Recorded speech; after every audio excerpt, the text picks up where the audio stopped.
الصالحات والصلاة والسلام على سيد السادات وعلى آله وأصحابه أهل الفضائل والكرامات. سبحانك لا علم لنا إلا ما علمتنا إنك أنت العليم الحكيم. رب اشرح لي صدري ويسر لي أمري واحلل عقدة. Anaknya adalah masjid. Jadi Pontianak dibangun oleh ormas. Apa ormas? Orang masjid. Jangan malu kalau dibilang orang masjid. Kau mana? Saya ini pengurus masjid. Pasti udah pensiun kan? Anak-anak muda lah yang menggerakkan masjid ini. Kota-kota kita di Indonesia ini rata-rata di tepi laut, di tepi sungai, dan mereka kalau sudah membangun, ini istana, ini masjid. Ini istana Siak Sri Indrapura di tepi sungai Siak di Riau. Di seberang istana ada Masjid Usman Sahabuddin.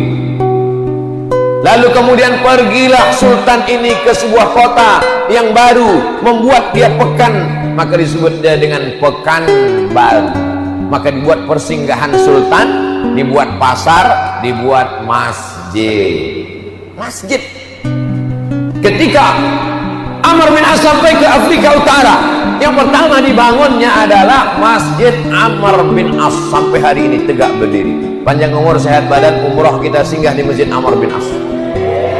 Kalau mau sholat tarawih malam Lailatul Qadar malam 27 di Masjid Amr bin As, datangnya mesti zuhur. Jangan minum supaya tak kencing-kencing. Iyalah kan bulan puasa Pak Ustaz. Iya betul juga. Bawa sendal, duduk di situ zuhur, sholat asar, sholat maghrib, buka puasa, sholat isya, tarawih dengan Syekh Muhammad Jibril imamnya. Masya Allah, tabarakallah, luar biasa. Begitu imam sholat tarawih menangis jamaah. Sebagian menangis karena ayat itu khusyuk betul dalam hati. Sebagian lagi, kau kenapa menangis? Dari tadi belum keluar juga. Saking lamanya dari zuhur ke tarawih. Bayangkan lagi. Masjid Amr bin As sampai hari ini tegak berdiri. Imam Syafi'i, Imam Muhammad bin Idris Asy-Syafi'i meninggal tahun 204 Hijrah. Berakhir usianya di Mesir, dan tempat dia mengajar itulah salah satunya Masjid Amr bin As. Masjid pertama di Afrika Utara. Raja-raja, sultan-sultan di ujung Afrika ada negeri tempat tenggelamnya matahari. Tempat tenggelamnya matahari itu disebut dengan Maghrib. Maghrib. Kenapa disebut dengan waktu Maghrib? Karena pada waktu Maghrib tenggelam matahari. Saat tenggelam matahari, Maghrib, tempat itu disebut dengan Maghrib. Orang barat tak bisa menyebut Maghrib, ditulisnya M-O-R-O-C-C-O, Maroko. Di situ ada seorang sultan keturunan Nabi Muhammad SAW. Di tengah masjid itu ada pada tiang induk, tiang utama, tertulis nasab dia. Nabi Muhammad SAW punya anak perempuan namanya Sayyidatuna Fatimah Zahra. Fatimah punya anak laki-laki namanya Sayyidina Al-Hasan. Hasan punya anak laki-laki, terus ke bawah sampai ke sultan yang terakhir yang mendirikan masjid itu di tepi laut Samudra Atlantik. Itulah dia Masjid Hasan II yang dibangun oleh Raja Maroko, sekaligus mendirikan tempat saya kuliah, Darul Hadis Al-Hasaniyah. Hasan itu karena dari nama dia. Mudah-mudahan panjang umur, sehat badan, kita juga bisa ke Maroko menengok itu insyaallah. Semua orang yang masuk ke masjid itu pasti akan berdecak kagum menengok masjid. Ukirannya cantik luar biasa, macam menengok kucing. Pas kami mau masuk ke pintu, tak dikasih masuk, security-nya masuk tadi. No, tak masuk. Saya bilang, kami mau masuk ke dalam. No. Pas kami tanya, kenapa kami tak boleh? Ditanya, anta muslim? Ditanya, saya turis. Ilaha illallah. Jadi mata mereka itu menengok kita ini. Saya ini rupanya dalam pandangan dia masih mirip macam Cuyun Fa, Jet Li, Jackie Chan. Sangkanya saya dari Korea, sangkanya saya dari Jepang. Saya bilang anak Indonesia, saya dari Indonesia. Saya tunjukkan, tengok nama saya Abdul Somad. Oh silakan masuklah kami ke dalam. Menengok sholat berjamaah megah mewah, masya Allah, tabarakallah. Maka menjadi kebanggaan orang Pontianak bahwa kotanya dibangun oleh seorang zuriat Nabi Muhammad SAW. 1771. Mudah mengingatnya ketika ditembakkan Maryam itu. Maryam bukan perempuan. Maryam, tembakan, jatuh dia. Disitulah tempat membangun peradaban baru. Lalu berdirilah di tempat itu banyak hantu perempuan namanya Pontianak. Ustaz baca di mana ini? Dalam perjalanan kami kemarin ke Mempawah. Itulah cerita Pak Wakil Gubernur. Jadi kalau ada orang bercerita, kita belajar mendengar. Jangan terlalu banyak ngomong sampai tak mendengar cakap orang. Jadi saya kalau di jalan ketemu dengan orang, saya lebih banyak mendengar. Oh, begitu sejarah. Masya Allah, tabarakallah. Akhirnya kota yang tidak punya peradaban, hutan belantara, tak ada apa-apa, menjadi kota yang luar biasa, punya istana, punya masjid. Banyak juga orang yang punya istana-istana. Saya beberapa waktu yang lalu pergi ceramah ke sebuah daerah punya peradaban kerajaan Islam. Saya cari-cari di Google, punya istana megah luar biasa. Saya copy gambarnya. Pas sampai saya tanya, Pak Bupati, Pak Wali Kota, Pak Gubernur, ya, katanya dulu di sini ada istana kerajaan Melayu. Betul Pak Ustaz? Berapa istana? 2 Pak Ustaz. Mana istananya? Udah jadi ruko, dijual, tak ada lagi. Tapi kalau kita ke Pontianak, masih ada istana. Orang Pontianak dengan bangga berkata, kami adalah orang yang punya Sultan Melayu Muslim zuriat Nabi Muhammad SAW. Nih istananya, nih masjidnya. Bangga apa tak bangga jadi orang Pontianak? Nah, saya kalau ditanya orang, Ustaz Abdul Somad, itu di Pontianak ada istana Al-Gadriyah, ada masjid megah dibangun oleh Habib. Pernah Ustaz ke sana? Oh, berarti kau belum nonton videonya. Coba kau tonton, bolak-balik aku ke sana berkali-kali. Masya Allah, tabarakallah. Ini semua adalah nikmat kebanggaan. Jangan nanti orang Pontianak tak tahu dia entah apa yang mau dibanggakan. Kok dari mana? Dari Pontianak. Apa yang khas dari Pontianak itu? Ya, ada wisata kuliner. Kalau hidup ini cuma untuk kuliner, bagus kok jadi kucing. Kuliner nih bagus, makanan-makanan yang ada nih bagus, dibuat jadi produksi, buat jadi rumahan, UMKM, unit usaha kecil mandiri, bagus untuk menunjang ekonomi. Tapi kita punya warisan, kita punya legasi, kita punya peninggalan-peninggalan yang mesti dibanggakan, diceritakan kepada anak cucu kita, insya Allah. Siap membahas ini? Ceritakan kepada anak cucu, ibu-ibu, bapak-bapak mesti bercerita itu kepada anak menantunya, supaya mereka mengerti bahwa mereka sedang berada di mana, bahwa mereka punya nikmat yang besar diberikan Allah Subhanahu wa ta'ala. Nikmat pertama, tempat strategis Khatulistiwa. Nikmat yang kedua, diberikan sungai yang panjang dengan alam yang indah, dengan wisata kuliner, dengan ikan-ikan, dengan laut, dengan sungai, dengan tempat yang Masya Allah, tabarakallah. Nikmat yang ketiga, bahwa dia didirikan oleh alim, ulama, habib, zuriat Nabi, membangun istana, membangun masjid. Sekarang bagaimana Pontianak? Hadir Ustadz Taki Malik dari Jakarta, hadir Bang Rizal Armada dari Jakarta. Kemarin sudah pulang, hadir juga kemari PS, bukan PlayStation, Putra Siregar dari Jakarta. Hadir dari Malang Habib Muhammad bin Anis. Hadir dari Jogja Ustadz Salim Afillah. Hadir komunitas Kampar Berbagi dari Kabupaten Kampar Riau. Hadir Yayasan Tabung Wakaf Umat dari Kota Pekanbaru. Hadir JMC Jambi Madani Center dari Kota Jambi. Hadir dari Bandung. Apa yang membuat mereka datang ke Pontianak? Magnet apa? Ternyata mereka datang rame-rame ke Pontianak, mau ke Masjid Kapal Munsalan. Pernah ke Masjid Kapal Munsalan? Jangan nanti kita ketika sampai ke Bandung jalan-jalan ditanya orang, Bapak dari mana? Saya dari Pontianak.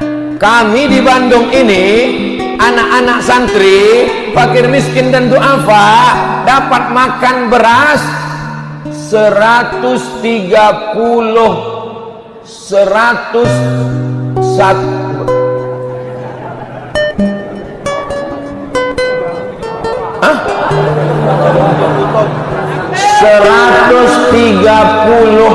ton, bukan 130 kilo, 130 ton beras yang dikumpulkan oleh Paskas, pasukan amal soleh orang Bandung. Tapi ide membuat Paskas itu dari Pontianak. Saya tausiah di Jogja, diundang juga, saya tengok Paskas, kalian ini orang Pontianak? Dah, kami orang Jogja. Tapi ide membuat Paskas ini dari Pontianak. Dari mana? Dari kapal Munzalan. Nama kapal, masjidnya kapal Munzalan, karena memang bentuknya kapal. Itu Titanic Syariah. Ada nakodanya guru kita Kiai Haji Lukmanul Hakim. Saya kalau tausiah tabligh akbar di tanah lapang, jamaah sekalian, mari kita makmurkan masjid, anak-anak muda ke masjid, mari kita santuni fakir miskin, santri, anak yatim, duafa. Selesai tausiah mereka nanya, ngumpulkan berasnya gimana Pak Ustaz? Mana aku tahu, aku cuma ceramah aja kan, kumpul lah, masa aku juga lagi ngumpul?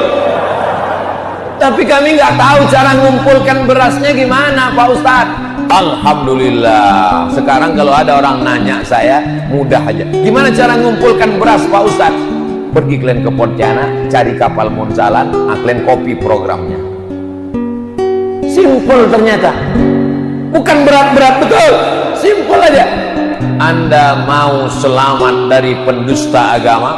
Araital ladzi yukadzibu biddin, fadzalika alladzi yad'ul yatim wa la yahuddu ala ta'amil miskin, fawailul lil musallin. Allahu akbar.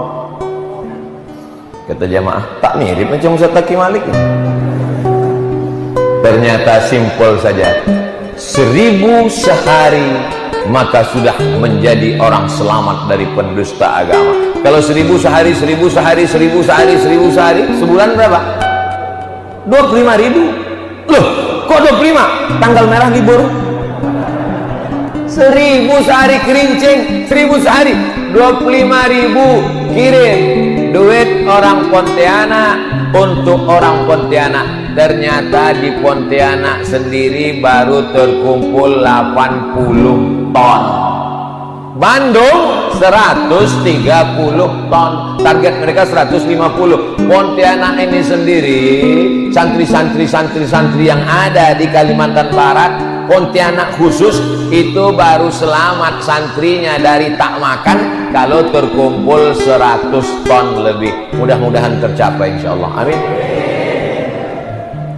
Penasaran saya, apa yang membuat artis-artis musyawarah datang kemari untuk mengcopy program? Ustadz datang kemari untuk mengambil program dari kapal Munzalan. Rupanya ada magnetnya. Sama macam kita waktu kecil dulu main magnet-magnet di pasir. Lengket itu. Lengket. Yang paham tidak tua. Anak sekarang tak tahu lagi main itu. Ada magnet-magnet dimainkan ke pasir, lengket butiran-butiran besi. Jadi rupanya ada magnetnya di Pontianak ini. Saya orangnya suka penasaran, kenapa bisa terkumpul beras sampai 180 ton? Kok kenapa sampai orang berdatangan? Setelah saya jalan-jalan, saya telusuri, magnetnya ternyata ada pada Ustadz Lukmanul Hakim. Datang orang membawakan duit 1 miliar. Ini kejadiannya baru. Nama tak boleh sebut, menjaga kode etik jurnalistik. Datang orang bawa duit sekoper, duit cash. Dalam hati saya, dalam hati dua hati paling kecil, aku paling tidak sekepal dapat juga. Masa kita dekat lama berkawan tak dapat kan? Dapat juga. Saya pun gimana Pak Ustaz? Oh mantap, saya bilang, mainkan. Tiba-tiba saya dengar kabar, tidak saya tanya, tak ada saya tanya dia. Jadi Ustaz gimana duit 1 M? Tak ada saya tanya. Habis duit itu dibagikan ke fakir miskin. Dalam hati saya, kok tahu gini bagus saya tak datang. habis justru dibagikan ke fakir miskin. Padahal kalau mau dia dipakainya untuk membangun masjid kapal munzalan, selesai. Tapi dia ingin nanti kalau ditanya Allah di akhirat, apakah kau sudah selamatkan perut fakir miskin? Banyak orang sekarang bangga, pesantren besar, masjid megah, luar biasa. Tapi anak fakir miskin bayar uang sekolah mahal. Anak-anak tak bisa masuk sekolah, penggali kubur tak ada yang peduli. Guru mengaji di kampung-kampung, kemarin saya bawa masuk jalan, masuk lagi. Dalam hati saya, mau dibawa kemana hubungan kita ini, kemana? Akhirnya sampai ke tepi sungai, udah tak ada lagi jalan, baru berhenti. Sampai di situ dijumpakanlah saya dengan orang-orang yang luar biasa. Kenapa? Ustaz Somad, silakan salaman. Saya tanya, siapa mereka ini Ustaz? Penggali kubur yang tak pernah dapat perhatian. Berapa mereka dikasih? Dikasih mereka bungkusan besar, isinya odol gigi, lalu kemudian gula merah, ada ikan goreng, ada semuanya, cukup untuk sebulan. Dalam bayangan saya, mana cukup ikan 2 ekor sebulan? Maksudnya berasnya mungkin habis, gula merahnya mungkin habis, kacang hijaunya mungkin habis, tapi odol itu kan tak habis. Dibagikan 650 bungkus, satu bungkusnya 1 juta, 650 betul, 650 juta. Yang mengumpulkannya pasukan amal soleh Indonesia mustahil lapar. Allahu Akbar. Tapi pas giliran penyerahan, apa kata protokol berikut ini? Mari kita saksikan penyerahan santunan untuk penggali kubur, penyelenggara jenazah, dan orang-orang guru-guru mengaji di kampung-kampung pedalaman. Santunan akan diserahkan oleh Al-Mukarram Ustadz Abdul Somad. Saya yang tampil di situ. Masjid gitu juga, sudah dibangun masjid, sudah selesai. Pas giliran tanda tangan, berikut ini penandatanganan masjid di Tayan oleh Ustadz Abdul Somad. Toh siapa yang bangun? Lama-lama dalam hati saya, jangan-jangan nanti pas di surga, mereka yang ngasih beras masuk, mereka yang bangun masjid masuk. Pas giliran saya mau masuk, kata malaikat, yang cuma tanda tangan nanti dulu. Atau diumumkan malaikat, berikut ini masuk surga kepada Abdul Somad dipersilakan secara seremonial. Mudah-mudahan amal kita ikhlas karena Allah Subhanahu wa ta'ala. Kalau ikhlas, kenapa Ustaz ceritakan? Ini kan bisa jadi riya Pak Ustaz. Ini wa fi dzalika falyatanafasil mutanafisun. MSQ, tempatnya masjid, waktunya subuh, kontennya Quran. Apa namanya? MSQ, tempatnya masjid, waktunya subuh, kontennya Quran. Ini yang terberat bagi siapa? Bagi orang munafik. Tahu munafik? Munafik. Kontennya subuh, paling berat waktu sholat, waktu subuh. Makanya anak-anak muda kadang pakai jaket biker subuhan. Zuhur hilang, waktunya subuh, tempatnya masjid. Kenapa? Di kafe banyak orang, di tepi sungai, di tepi laut ramai, kongko-kongko duduk-duduk tak tentu arah, entah apa yang dibicarakan. Sikit-sikit ketawa, sikit-sikit senyum, sikit-sikit entah apa yang mereka bahas. Tapi kalau yang 3 ini kita laksanakan, tempatnya masjid, waktunya subuh, kontennya Quran, tak boleh lepas daripada Quran. Ini program Munzalan tuh saya tengok, Masya Allah, tabarakallah, mengenyangkan fakir miskin ada, memberikan santunan untuk orang penggali kubur ada, guru-guru mengaji di pedalaman ada. Dibawa pula saya ke Karimata. Ustaz Somad, nanti kita pergi ke Karimata. Karimata, wow, amazing. Saya sudah lama mendengar Karimata. Mau dibawa Ustaz Lukman tahun lalu, tahun 2020, lebih setahun yang lalu. dibawa ke Karimata. Nah, sampai di tengah jalan, macam jalan belum beraspal, mau balik malu, mau diteruskan mulas, tak salah pura-pura tidur, bangun belum juga sampai. Sampailah kami di Pulau Karimata. Saya sangka sampai di sana macam ceramah di Masjid Al-Mujahidin, cantik megah. Rupanya masjidnya belum dibuat. Akhirnya kami pun tabligh akbar di tanah lapang, bertemu dengan masyarakat untuk mengobati kesedihan pelipur lara. Dibawalah mandi ke air terjun. Ustaz Somad, ayo kita mandi ke air terjun, pemandangannya indah. Masya Allah. Tapi dalam hati saya, wah, baliknya nanti gimana ini? Luar biasa. Jadi semua sudah mereka lakukan, dan magnet ini cara Allah untuk mengumpulkan orang dari Sumatera datang, dari Sulawesi datang, dari Kalimantan Barat datang, dari Papua datang. Mereka datang ke Kalimantan Barat, lebih spesifik lagi ke Pontianak, lebih khusus lagi ke kapal Masjid Kapal Munzalan. Jangan sampai orang Pontianak, orang Kalimantan Barat seperti ayam mati di lumbung padi. Kenapa macam ayam mati di lumbung padi? Dia tinggal di Pontianak, dia tak tahu Munzalan. Dia tinggal di Pontianak, dia tak pernah ke Munzalan. Dia tinggal di Pontianak, dia tak tahu apa saja program-program. Ini termasuklah adik-adik kita yang membawa. Ini programnya apa ini? Program infak UAS. Hah, apa pula infak UAS? Jangan-jangan duit kami Pontianak ini bawa oleh UAS. Ini dipakai semuanya balik untuk program-program dakwah kemanusiaan. Maka selamatlah kita daripada orang-orang yang menjual agama, orang-orang yang membiarkan tak peduli kepada agama. Tidak ada kepedulian. Yang penting aku sudah sholat, yang penting aku sudah puasa sunat, yang penting aku sudah haji dan umroh. Masalah orang di pedalaman tak tahu mengaji bukan urusan saya. Saya tengok Ustaz Lukman ini semua dipikirkannya. Ada saudara-saudara kita yang tunanetra tak bisa menengok, mau bangun masjid, ngadunya ke dia juga. Ada yang tunarungu tak bisa mendengar, yang tuli ingin bangun pesantren, ngadunya ke dia juga. Ada anak yatim, fakir miskin dan duafa, mengadunya ke dia juga. Ada janda-janda yang tua, maksudnya yang muda tidak, mengadunya ke beliau juga. Mudah-mudahan Ustaz Lukmanul Hakim panjang umur, sehat badan. Perjuangan kami bukan yang lain-lain.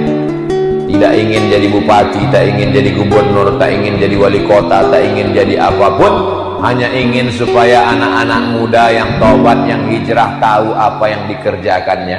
Alhamdulillah semuanya anak-anak muda yang mengawal saya beberapa hari ini. Anak-anak muda yang gagah perkasa, termasuk yang subuh tadi juga. Begitu turun dari hotel, langsung dikasih, Ustaz nanti bawa mobil nih. Saya tengok, wah, seumur-umur hidup baru ini naik mobil pintunya satu. Biasanya pintu satu pernah juga truk sawit. Naik Ustaz, saya yang bawa. Iya. Dalam hati saya, jangan sampailah menabrak. Mau ditolak, disangka nanti tak pandai. Mau diterima, kita khawatir. Tapi saya coba juga. Saya tanya Ustaz Lukman, berapa harga mobil ini Ustaz? Ya di atas 1M lah Ustaz. Dalam hati saya, mak gawat gantinya nih kalau ada apa-apa. Berdoa terus saya dalam itu, subhanallah walhamdulillah wala ilaha illallah wallahu akbar sholat. Yang punya di belakang berbisik, Ustaz lampunya belum hidup. Astagfirullahaladzim. Ketahuan tak pandai hidupkan lampu. Picit-picit tak ada yang hidup. Mau bertanya malu, masa profesor nanya? Sebelah kanan Pak Ustaz. Oh, Masya Allah, nampak betul bodoh kita. Wah, gagah lah. Begitu sampai di halaman masjid, pas saya mau turun, yang turun dulu Ustaz. Iya betul, biarkan kamera menyala dulu semua. Wah, begitu Ustaz turun, mudah-mudahan tadi yang merekam pakai slow motion. Wah, turun, Masya Allah. Lalu kemudian diupload nanti di Instagram. Walaupun komenlah orang, Masya Allah Ustaz, Masya Allah. Kita pun melambunglah, lubang hidung macam terowongan Mina.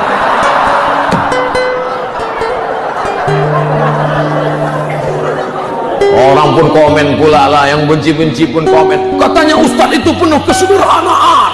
Katanya Ustadz itu dalam keadaan susah payah. Nabi aja naik onta dilempar pakai batu. Ini kau pakai mobil mewah. Ini minjam bodoh.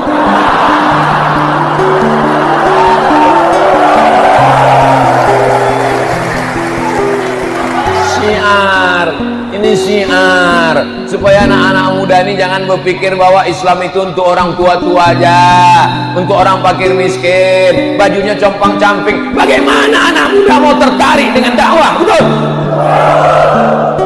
Sampai di bawah ditanya Ustaz Taki Malik. Ustaz Taki Malik nanya, Ustaz tadi pakai mobil sport. Iya, saya bilang.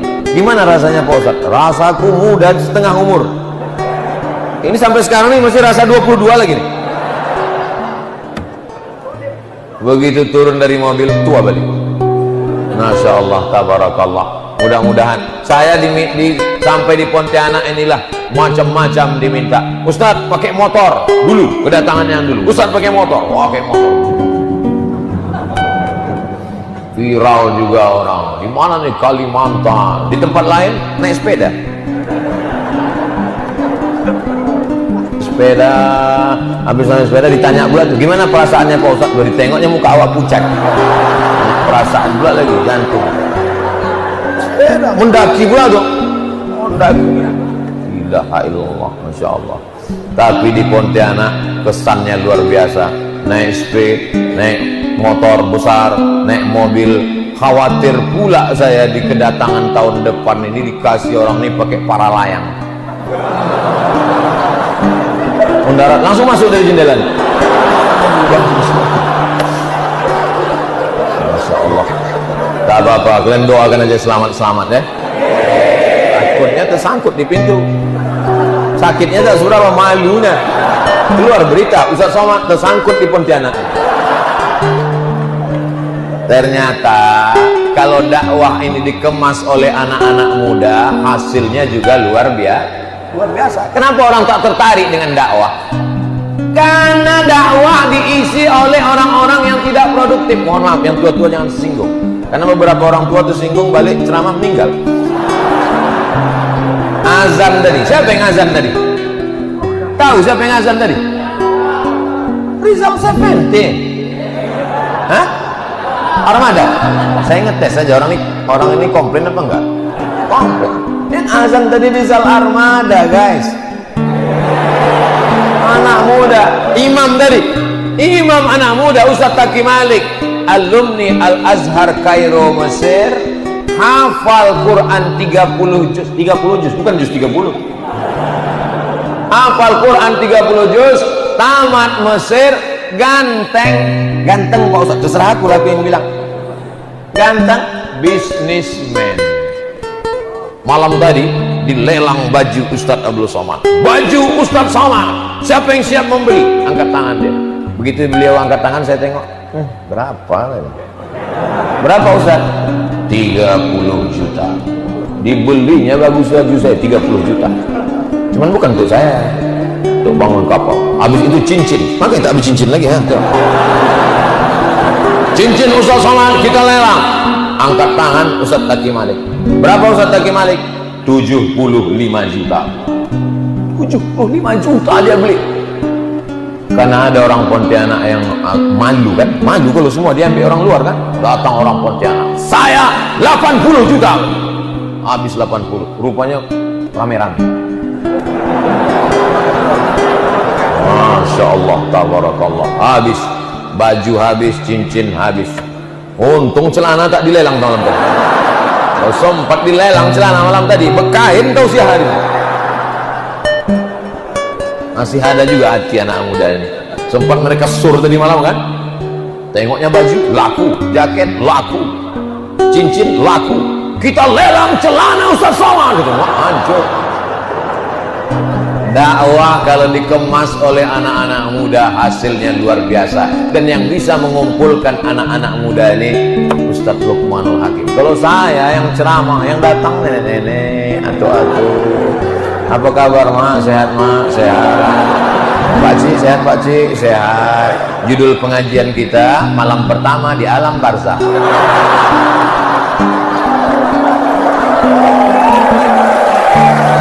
Tapi kalau Ustadz Luqmanul Hakim yang tausiah, saya tengoklah dia ada orang ya artis,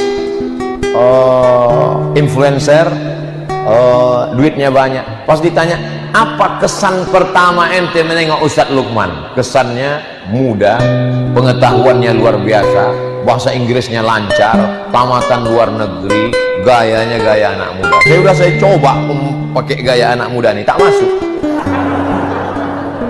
Saya coba pakai gaya anak muda, maksud saya supaya dipanggil abang gitu kan. Terus coba pakai anak muda, pas dipanggil apa kabar Ustaz, tak jadilah. Serahkan aja anak muda. Menjadi anak muda yang menolong agama Allah.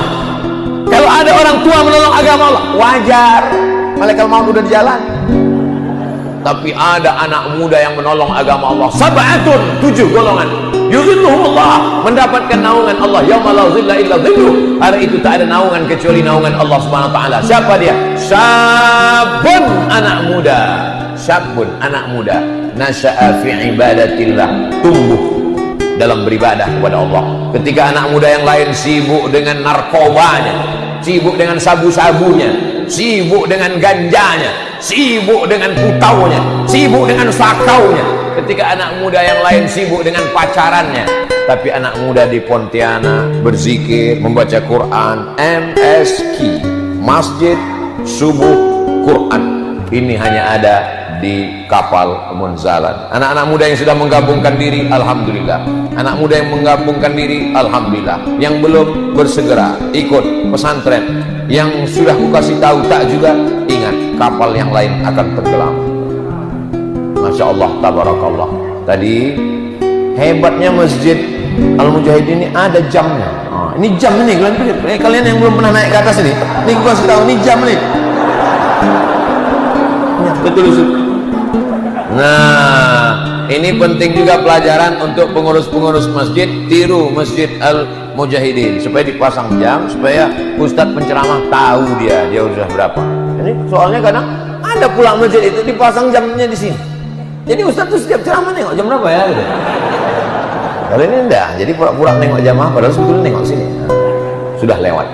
Tadi dimulai jam 5 lewat 10, sekarang sudah jam 6.20.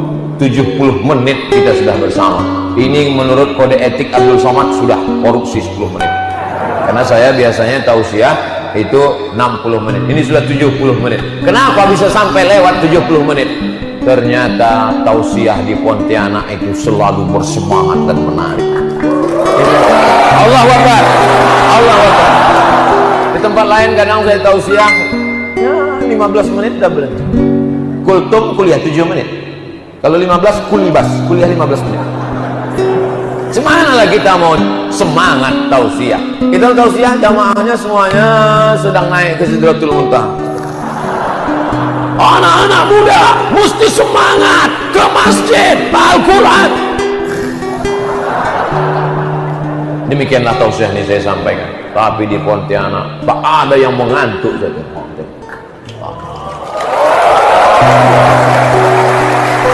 Mereka berdiri. Gimana mau mengantuk berdiri? Insyaallah, Allah. Tapi Pak Ustaz, saya ini tidak muda lagi Pak Ustaz. Saya ini sudah tua Pak Ustaz. Bapak bukan tua. Bapak adalah anak muda yang terjebak di tubuh yang tua renta. Ulang dari sini, semangat. Abang kenapa selesai pengajian tadi nampak lebih muda Abang? Aku bukan tua deh. Abang tak tua beb. Abang adalah anak muda yang terjebak di tubuh yang renta. Kata siapa? Kata Ustaz Abdul Somad. Buatkan baju kaosnya nanti. Anak muda terjebak di tubuh yang renta. Tolong jalan pelan-pelan, asam lambung kuman. Mudah-mudahan pertemuan kita ini mendatangkan rahmat dan barokah. Mudah-mudahan kita menjadi orang yang mensyukuri nikmat Allah. Yang belum bertemu jodoh ditemukan dengan jodoh yang soleh dan solehah. Anaknya menjadi penghafal Quran. Pontianak baldatun thayyibatun wa rabbun ghafur. Ala hazihi niyyah wa kulli niyatin salihah. Al-Fatihah. A'udzu billahi minasy syaithanir rajim. Bismillahirrahmanirrahim. Alhamdulillahi rabbil alamin. Arrahmanir rahim. Maliki yaumiddin. Iyyaka na'budu wa iyyaka nasta'in. Ihdinas siratal mustaqim. Siratal ladzina an'amta 'alaihim ghairil maghdubi 'alaihim